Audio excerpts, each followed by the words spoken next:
Jump up if you can. Holy cow. This is big. He might run on you. I know. Just let him run if he wants to. Be a huge walleye. Please.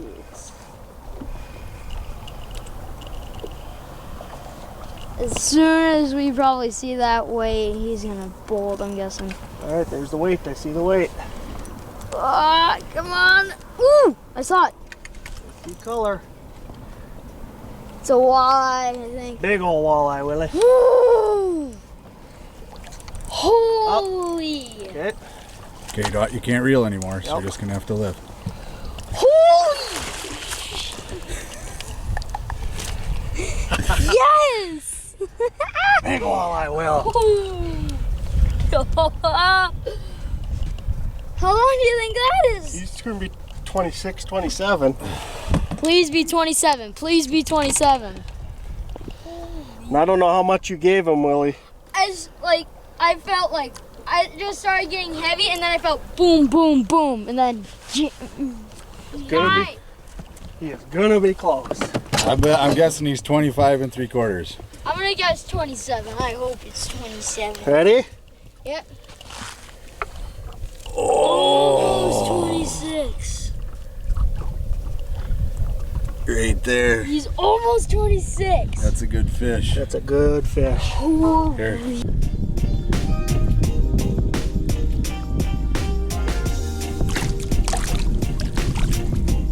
Out it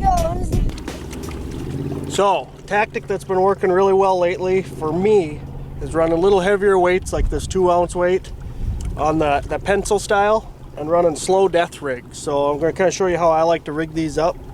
First step, which I kind of bypassed here, is I run about a 10-foot section of fluorocarbon on my maid line. I run braid on all my stuff. So I like to have that invisibility factor, plus with zebra mussels in all the lakes, it gives you a little more abrasion resistance. So the nice thing with these weights is all the bottom parts of these are interchangeable. Slip it on, and then you can take the weight on and off. There's a simple slip here, and don't do what I did. Make sure you push this into the plastic or you'll lose the weight. So that's the first step. That gets you kind of basic rigged up. So now we're gonna rig up the actual slow death system itself, kind of the way I've been running it. So been doing about 7 feet. One thing you're going to want for this is a good quality barrel swivel. Whether you get whichever brand you like, just make sure it's a good one, because a lot of times there's some muck down there, and once that thing gets clogged up, you're going to end up with the line tangled everywhere. So I run polymer knots on all my stuff. So I'm going to tie the barrel swivel on.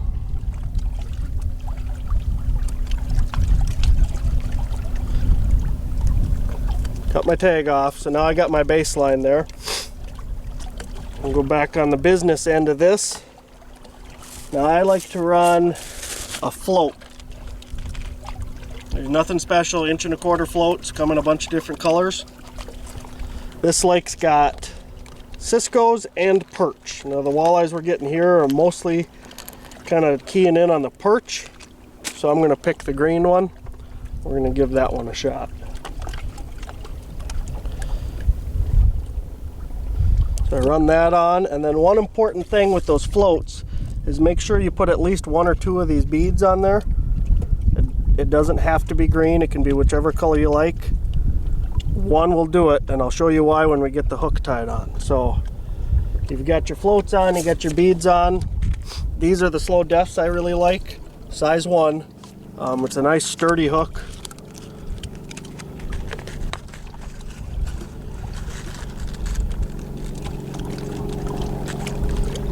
Come all tangled up just the way you like them. So that's there's no color to it. I don't like the color anyway. You're hiding most of the hook, so I'm going to do a polymer knot on that.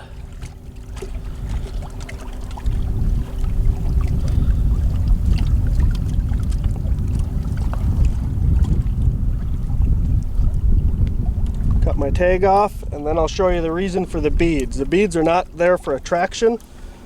The beads are there so when your float doesn't go over the eyelet of the hook. That's why the beads are there. It stops that float, because this is just a plastic float basically. So and this eventually will open up that hole and go over your hook, and it causes your crawler to fall down, and then you're not in as effective rig. So that's the basic setup. I like about 6.5, 7 foot right in there. On the business end, I've just got a clip, the kind you can barely ever get open. We'll hook that up.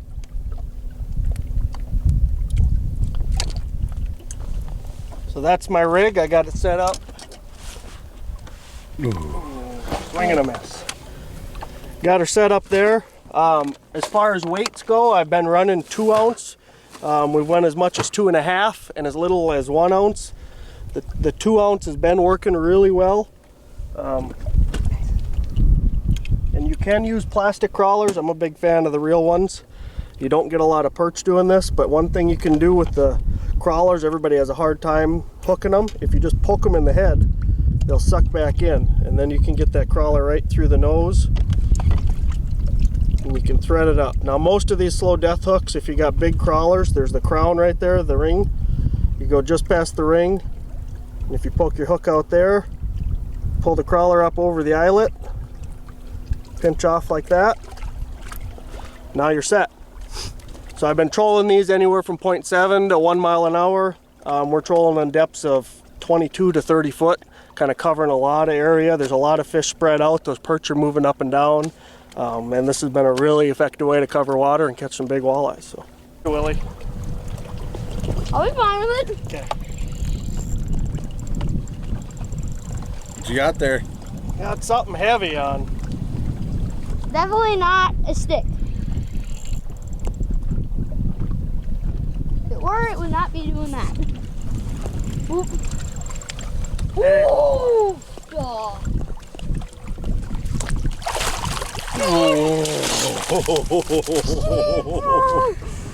What the heck? What the heck? I love Otter Tail County. Yeah! Look at that thing.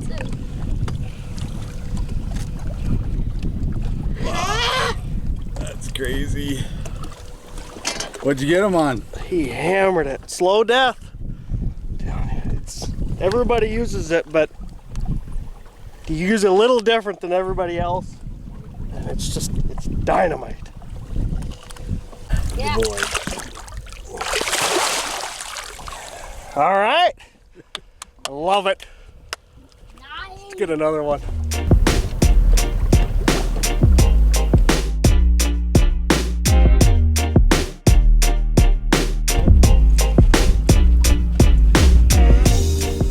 Come up here if you want. I'm going up.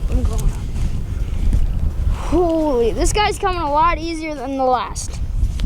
It's all right.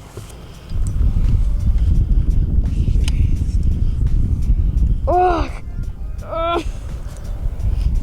No.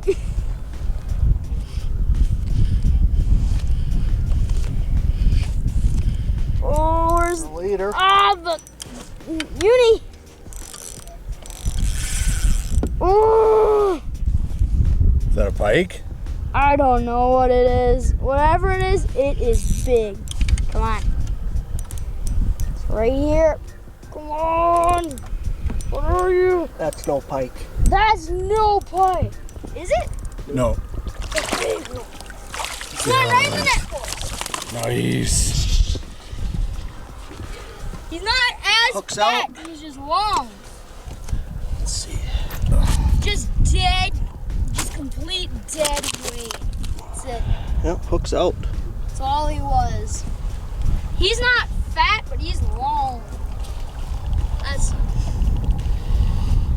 some big boy. Want to measure him? Yeah, measure that. 25? Yeah, he's gonna be right in there.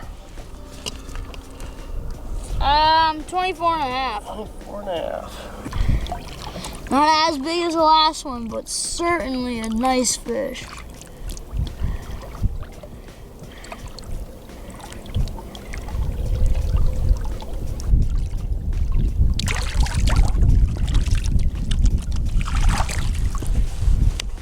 Yeah, buddy. Yeah.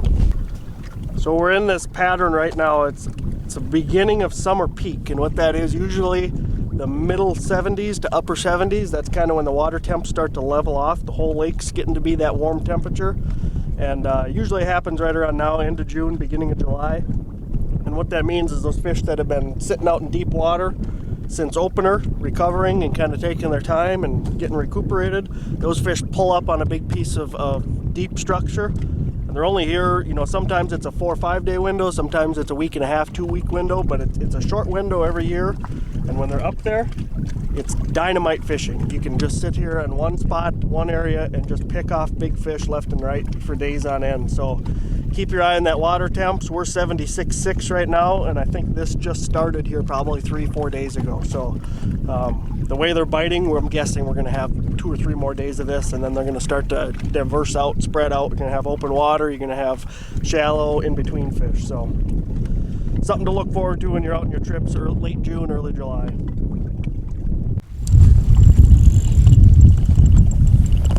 Hooked up. We are pulling slow death. We're getting towards the end of the day. We've had a pretty good day so far. He's kind of wanting to come up on us. We've been fishing really deep. We're still deep. This fish was in 30 foot. I seen it.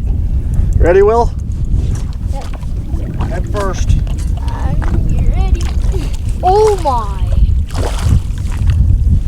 Doesn't want to come in. He's not a super giant, but he's a pretty good one.